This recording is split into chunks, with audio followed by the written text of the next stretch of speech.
Hi everyone, and welcome to my live video. We are live tonight in Australia, and we are going to be talking about coping with children's big emotions. Now, if I am looking at two screens at the same time, it's because I've got Instagram. Hi everyone on Instagram, and I've also got everyone on Facebook, the Facebook group, and also on YouTube. Create a room by inviting others. No, that's fine. So, hi everyone. Thank you so much for joining me here on Instagram and everyone on YouTube. If I do switch between the cameras, I'm trying to multitask. So, bear with me. Hi, Heather. Let me know where you guys are joining in from. So, if you are from Australia, if you guys are from overseas, from Europe, UK, I know most of the people in USA are sleeping right now, but we will be recording this live and you guys will be able to replay it. Now, during any of this session, if you guys want to ask any questions, please feel free to pop in the comments. So if you are on Instagram, just type me a comment.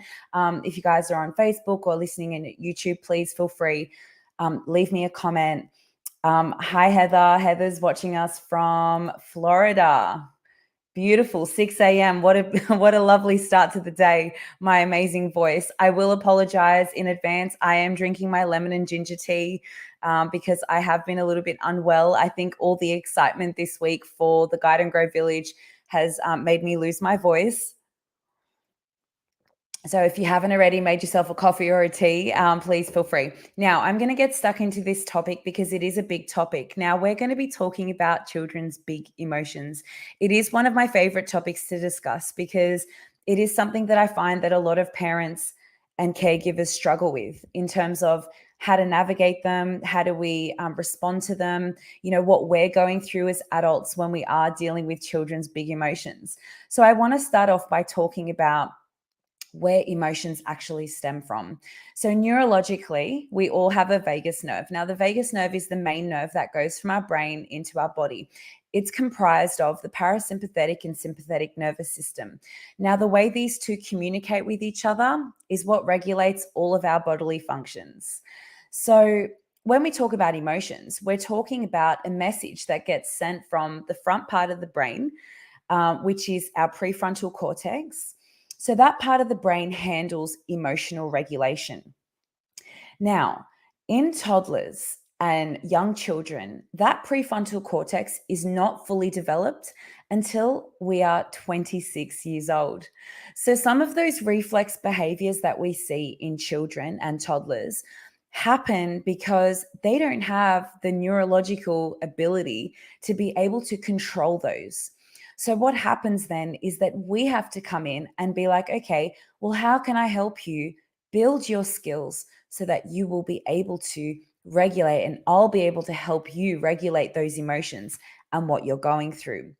So, just to give you a little bit of a scientific background, because it really is interesting when people find out that our brain, doesn't get fully developed by 26, like that emotional regulation. So that ability to control the emotions doesn't actually fully develop. That's something that people don't usually expect. So we expect our children to be in control of their emotions, or why are you getting angry? Why are you being upset? And what we don't realize is that when children have an underlying, when their underlying needs are not met, so their physical needs, it could be emotional needs, it could be mental needs. If they're trying to communicate something to us and they don't know how to do that, that's going to come out in their behavior. So and I am going to definitely answer this question. It's come up. How do you keep your cool when your toddler's having a tantrum? We'll definitely get into that. But in the in the first part, it's important for us to realize that when we see these tantrums or big emotions from our children, we have to really understand that these come from a place where your child is trying to communicate that they're struggling. I'm not coping with something. I don't know how to communicate something. Um, and and if a child is feeling upset or angry, it's really our position to be acknowledging that and letting them know that we are there for them and that we hear them. So there's a difference between a child being angry and then hitting us, right? Which The behavior associated with the feeling is not accepted. However, the feeling itself, the anger or the frustration that the child is having, is acceptable. So we have to get out of our heads this idea of, you know, you're not allowed to be angry, and oh, don't be upset about that, it was nothing, and like really dismissive of feelings, because that's just telling your child that they're not supposed to be feeling those things.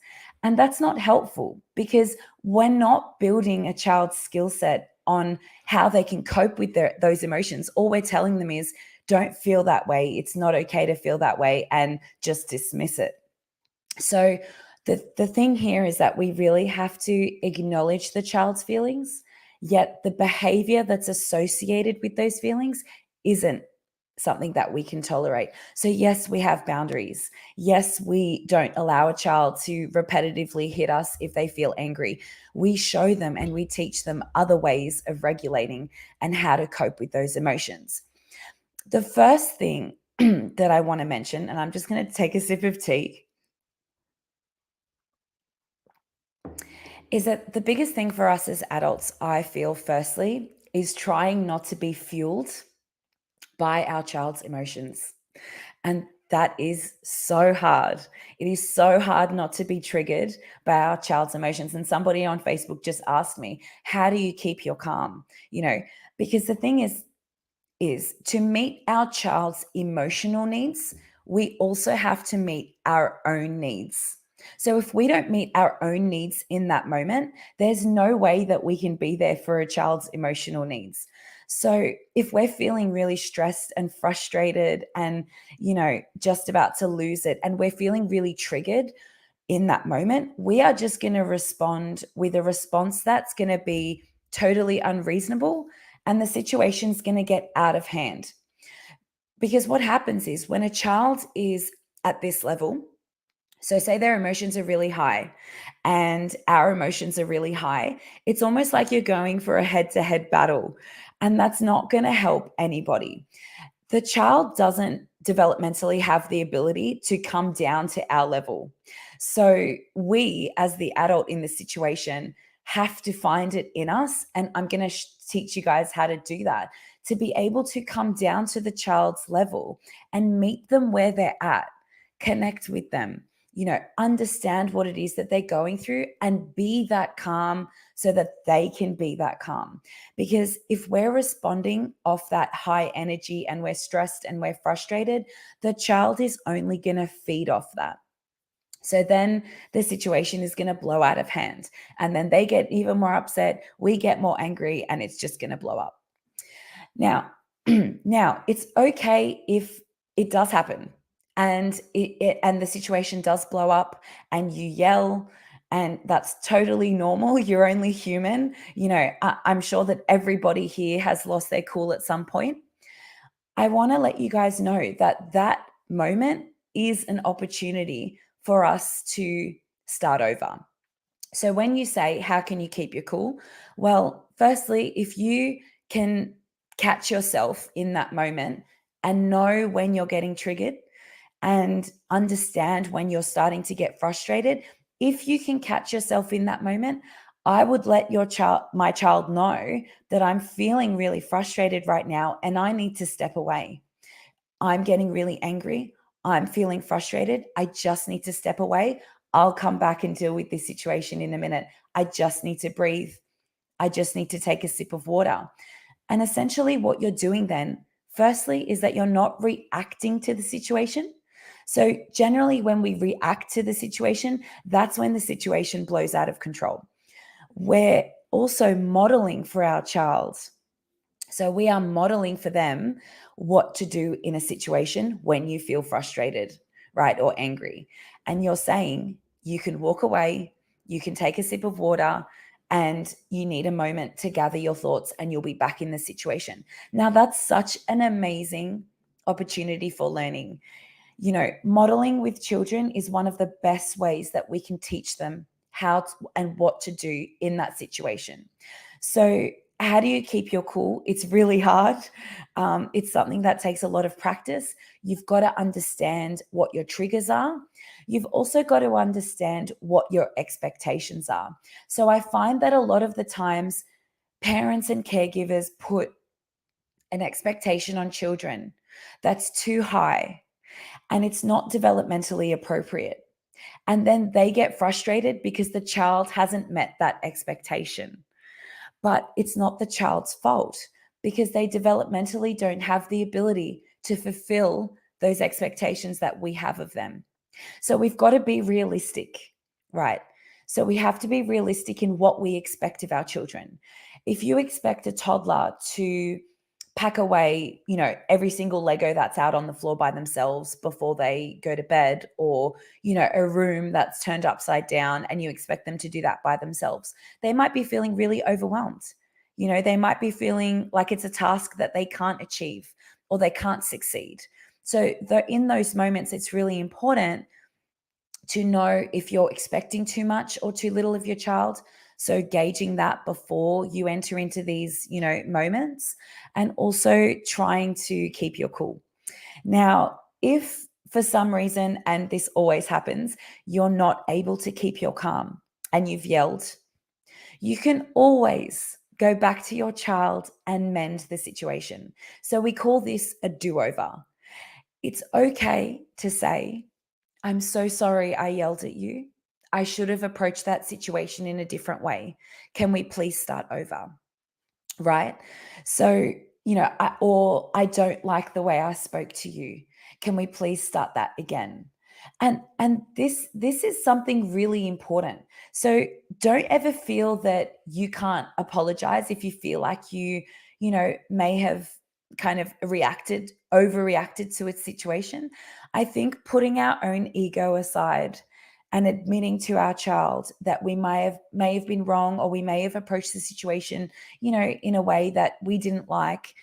It's called humility, right?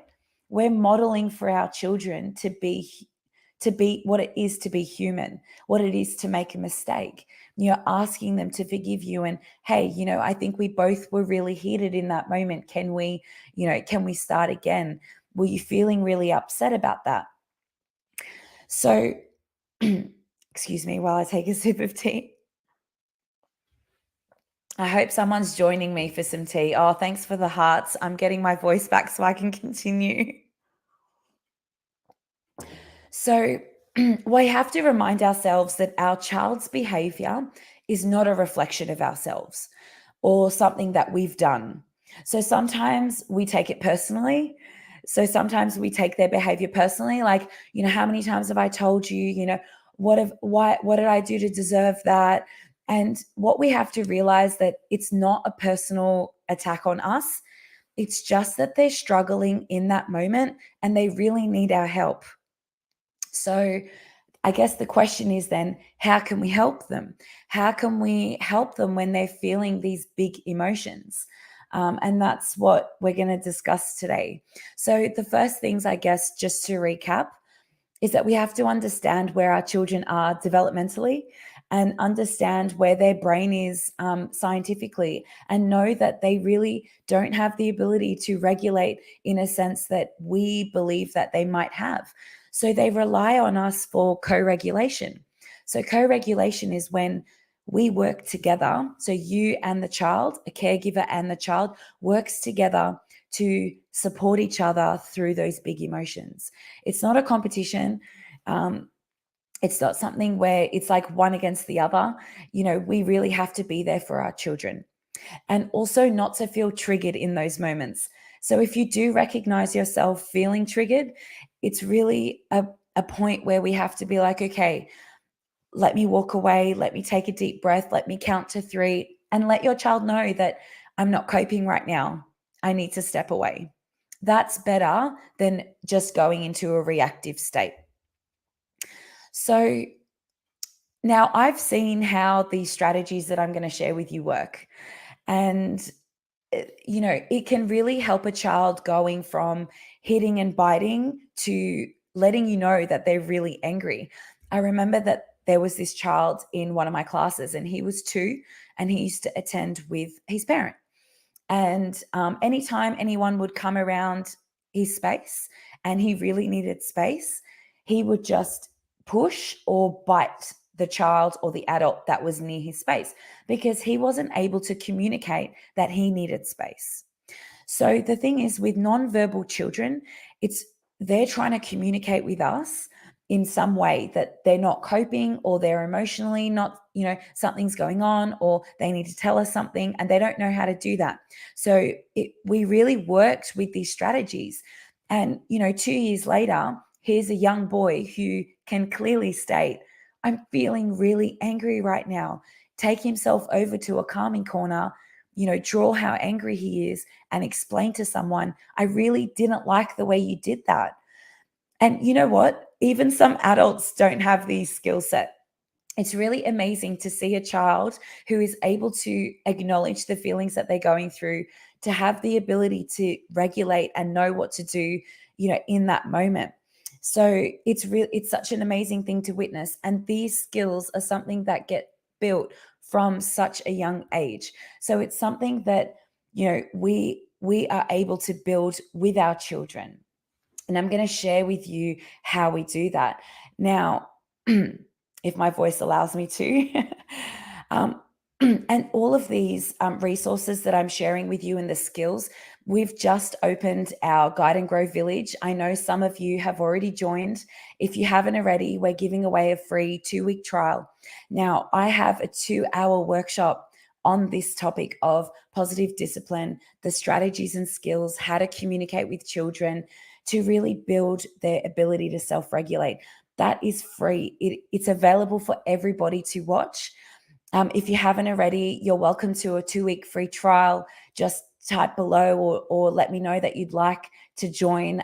You guys, if the only thing you get out of that village or the 2-week free trial is watching that pre-recorded workshop, it's something that will change your lives.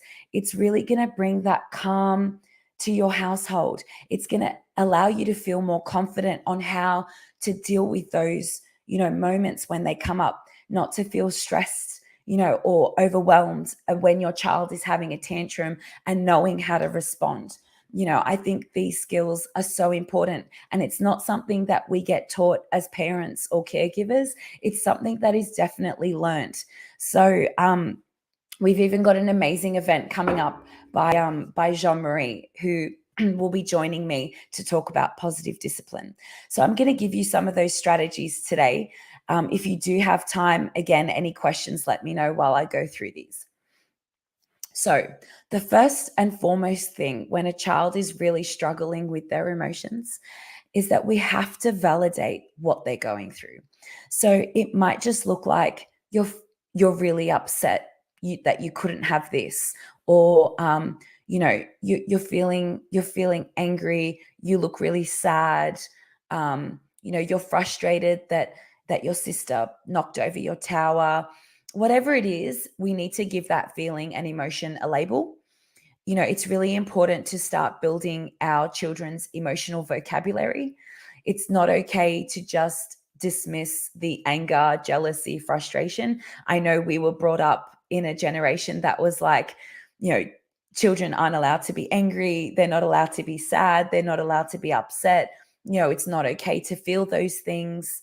And really, it's so important that we actually allow children to feel those emotions and acknowledge them, because that's the only way, and that's the first step that we're going to teach them what to do when they feel that way. So the first thing is acknowledging them and giving them a name. And we have lots of resources, free printables, emotions charts. We've got things that you can pin up in the calming corner. Again, they can all be found if you are in our village. In the community and resources hub, we've got a free printable section. We've got lots of free printables. Okay, the second thing I'm going to share with you is setting up a calming corner. So in a calming corner, we call it a time in. Okay, so instead of a time out, so we don't encourage people to do time outs. Basically, time outs are telling your child that they're not allowed to feel a certain way. If they feel a certain way, then they're going to have to deal with it on their own, which developmentally they don't have the ability to. So you're asking them to deal with something on their own when they don't know how to cope. You're isolating them. You're making them feel guilty and shaming them for feeling a certain way. And that's not going to build your child's skill set. It's not going to allow them to understand what to do in that sense. It's basically saying, well, if I take love away from this situation, that's what's going to resolve it. And really, it's not. That's when insecurities are developed. That's when doubts are developed. And that's when there's a disconnection between you and your child. So we would rather a time in. Okay, so a time in is an area that you've set up, which might have some feelings and emotions on the wall, so that you can point to your child. Oh, it looks like you're feeling this way. They can point to how they're feeling, and then you have different strategies on what they can do when they feel that way. I can see you're feeling upset. Should we breathe together? Take a few deep breaths, read a book, draw how angry you are. You can have a basket of bean bags there that they can throw at the wall. That's a really good one for children who are quite physical. So if some children when they get frustrated, they like to throw things. I would definitely have a basket of soft things that they are able to release that anger and frustration. So the thing is that we're trying to teach children how to cope with those emotions in a way that's healthy, in a way that they are able to then go through that motion, understand how they're feeling, and know that they can do these things to make themselves feel better. The next strategy I'm going to share with you after I have a sip of tea. So send those hearts through so I don't feel really awkward. So the next strategy will be modeling for your child. So like I was saying earlier, it's okay to let your child know that you are feeling really frustrated and upset. I'm getting so frustrated that nobody's listening to me. I've repeated myself 3 times and it's really frustrating me. Now, there's a difference between stating how you feel and getting angry over how you feel. So if I said to a child, I'm getting so frustrated, no one's listening to me, and getting angry, that's not in control of my feelings.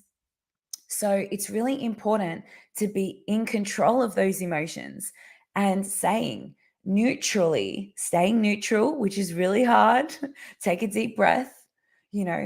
I'm so frustrated that nobody's listening to me. And children, when they know that they've actually disappointed you or you feel upset, it's something that they don't like either. They feel upset as well. They feel they don't like disappointing you. So I think it's important to be real with children. Let them know how you feel. And that's something really important. The other thing of modeling is that we can also let children know, like we can mimic them. So some children don't respond to when we acknowledge them. I can see you're really upset and angry. You're feeling this way. It might even trigger them to get more upset. So what I would do is mimic or model what they're feeling. So angry. Oh, so angry. And mimic them and squeeze your fists, stomp your feet, and show them how to respond when they feel that way. Grab a beanbag, throw it at the wall, repetitively say that you feel angry so that they are watching and they're looking at how it is that they can respond, especially with younger children. We've got a question here. I try to do this. Laura said, I try to do this, but struggle with other siblings trying to interfere with the time in. How do I manage it with more than one child? Yeah, so in that moment, it seems to me that the other child is really needing your attention. So the first and foremost important thing with that is making sure that you acknowledge them. So that child is constantly going to be wanting to interfere until they feel heard as well. I can see that you just want to join in. Your sister or brother is having a really hard time. Can you see how upset they are, right? So you can involve them in it. Don't be afraid not to involve them with it, because that's also a learning opportunity as well for the sibling. So if they are okay and they're not feeling overwhelmed, I would acknowledge you just really want to see what's going on. You're feeling upset for your sister, or, if they're needing attention, you really want to be with me during this time. Why don't you join us? Let's see how your brother and sister's feeling. What can you do for them? Use it as a learning opportunity for both siblings to go through the motion of feelings and what's going on. You can get that other sibling to go and get something, for the other child, to help them regulate, maybe get a glass of water for your brother or sister, or, so try and involve them so that they don't feel like they're, disconnected if they are seeking that connection from you. I hope that's answered that question for you. Okay, so the other strategy that I wanted to go through was sometimes we just need to be present. So sometimes we've tried all of these amazing skills, we've acknowledged their feelings, we've acknowledged, and just before I go through that, Laura, you know what? She said that she'll try this and it seems obvious now. It does, but you would be surprised, Laura, how often in that situation we're so kind of swept up in the emotion of what's going on. And this is totally normal. It takes such a long time to be able to realize, what's going on for ourselves during that moment, and then how we can better handle the situation, which I think is the reason why, if we spend time to really understand these skills and how to build them, it then just becomes a matter of practicing, and then we become a lot more consistent with them, and then it becomes a lot more habitual. So sometimes it's only when we remove ourselves from the situation that we realize what's the obvious thing to do or how we could approach it, but that's all part of the learning process. So again, if you guys haven't already, the 2-hour workshop that I have is pre-recorded. You can watch it anytime. It's all part of the Village resources. They're all free for the next 2 weeks for you guys. That's why we've established this amazing community for you guys to feel supported, to ask me questions, to ask expert questions, and to attend events like these. So the next thing I was going to say was sometimes we just need to be present. So sometimes we just need to be there. We don't need to do anything more than that. We have to acknowledge, the feelings. We can do that. We can say, you're frustrated, you're upset, and sometimes they just won't respond, and they'll be at a level and at an emotional level that we just can't compete with, and we can't bring them back. So in that moment, it's important just to remain calm.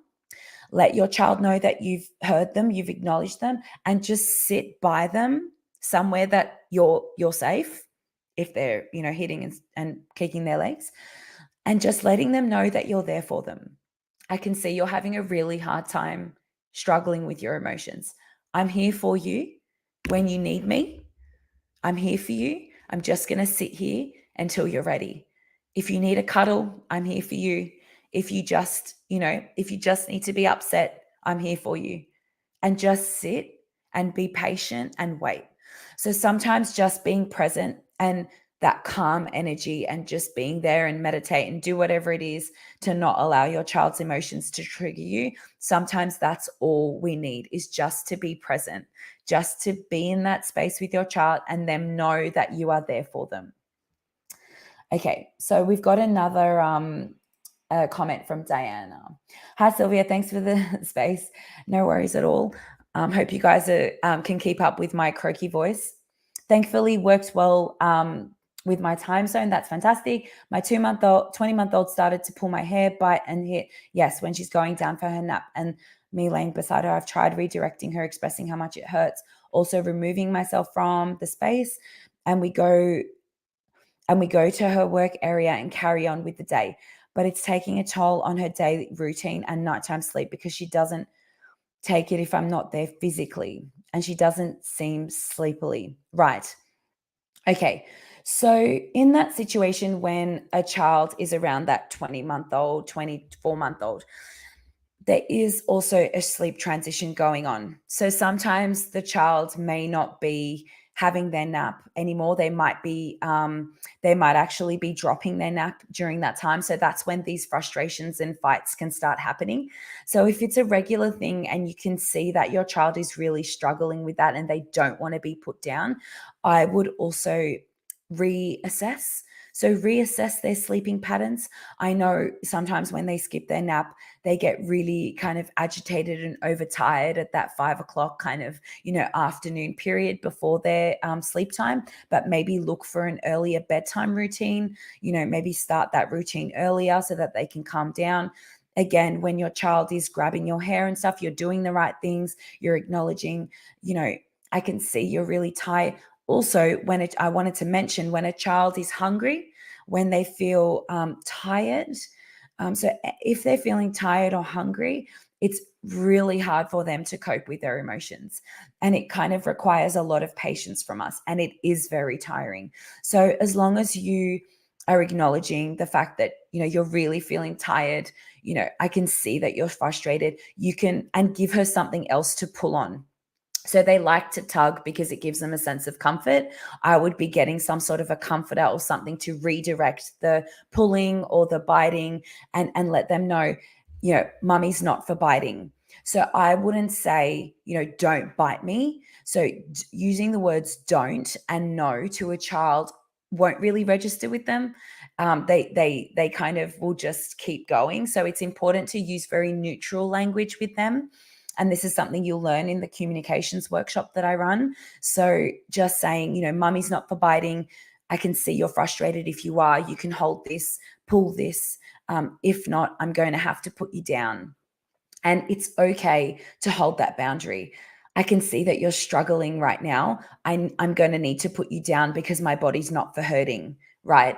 And make sure that you maintain that boundary. It's really important to maintain that boundary. And then choose your battles. If you can just put her down and say, this is your rest time, and have some quiet activities for her to go through, that's fine, to self-soothe. If not, maybe you want to think about reassessing bedtime, see if she may be in a stage where that they might be dropping their nap. So that's something to consider as well. There are so many factors. And this is the thing, is that you've got to really look at the bigger picture, what's happening in the child's routine, what's happening in their day, and all that. That brings me, Diana, to my last point, which was using the right language. So a lot of the time we start questioning, why are you doing that? Ow, that really hurts. Don't do that to me. That's not fair. That's not nice. All of these judgmental, shaming. And the reason why I say that they're shaming and judgmental is because you're quick to blame a child for doing something that they may not have control over doing, or they may not know a better way of coping, and they're still learning. So we have to give them that grace. And it is something that is, hard to do. This is what we've been talking about during this session, is that it's something that we have to learn it. We have to build the child's skill set. It's something that they'll learn over time. So just remaining neutral. I can see you're really tired. Ouch, that hurts my hair. My hair's not for pulling. Very neutral language, remaining objective, not blaming the child for doing something, but letting them know. And this is called sports casting, letting them know what's happening in a way that's not going to be attacking character. So those are some of the strategies that I wanted to share with you guys. I wish I could share more with you, but as you can see, I'm losing my voice, and I'm also tomorrow going to be doing a 1-hour live webinar. I'm really hoping that I have a voice for it. I will pop the webinar below. It's how to implement Montessori in your very busy home. So the reality of Montessori, what it looks like, routines, all of that sort of stuff. So we are going to do that. I'm glad, Diana, that you found it very useful. That's amazing. And yeah, it is something that we have to just make sure that we're looking at all aspects of a child's day, when it comes to their behavior, and knowing when it pops up, if it is just that moment, if it's something that triggered them, if it's something that happens every day, and what the circumstances are around that. Now, we could have a whole series on communication, but as I mentioned, if you do want to go deeper into this topic and uncover more about how to action these steps and really understand and learn for yourself on what to do and build your skill set so that you can build your child's skill set, as I mentioned, we have it all available in the Guide and Grow Village. We've got a 2-week free trial for everybody that's listening, or anyone who wants one. We'll link it below. Jump in there, guys. There's a 2-hour workshop on positive discipline. It's free. All the resources we have on there, how to diffuse meltdowns, how to stop shouting, all of those things that we talked about today are all in there as a resource. It's a village. We're there to support each other. These skills are life-changing. I've seen how many hundreds of families these have worked with, and the dynamic has changed, and it's become such a more cohesive and calm household. So, and these are lifelong skills that we're really building in our children. So please join us in the village. It was such a pleasure to meet all of you and to have you on here. Thank you so much for being patient with my croaky voice. And I hope that I will be able to do my webinar tomorrow. This will be recorded. If anyone is, watching it, please hashtag replay so that we know. Yes, Diane, I will go through the Village app for sure. Amazing. I'll definitely link it below for you, and you're so welcome. Yes, my sore throat just crept up on me. My body knew it was launch week for the Village, so it just decided to, to collapse on me. But that's okay. The show must go on. So thank you all so much, and thank you. I will get some rest. Good night from Australia, and I will definitely share the link with you.